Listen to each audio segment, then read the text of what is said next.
کچھ لوگ اعتراض کرتے ہیں جی کہ آپ اللہ کا ذکر کرتے ہیں تو کھڑے ہو کے جنب کر. قرآن کریم اللہ سبحانہ تعالیٰ نے فرمایا یا ایھا الذین آمنوا اذکروا اللہ ذکرا کثیرا کہ اے ایمان والو اللہ کا ذکر کثرت سے کرو. ذکر اللہ میں کثرت ہے. اب ذکر اللہ ہے کیا؟ اس پہ بھی مختلف آراء علماء کی آتی ہیں. تو کچھ کہتے ہیں ذکر سے مراد قرآن کریم ہے. انا نحن نزلنا الذکر وانا لہ لحافظون کہ ہم نے ذکر کو نازل فرمایا.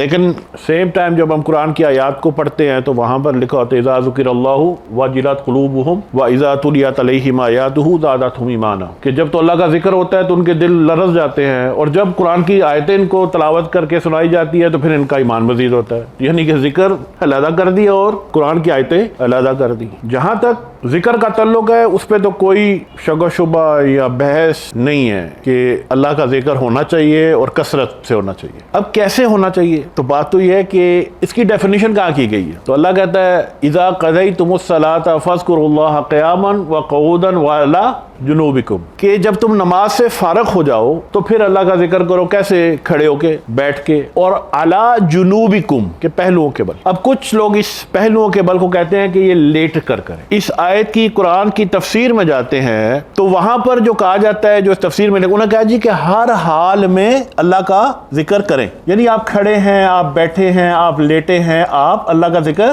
کریں. کوئی شرط نہیں ہے.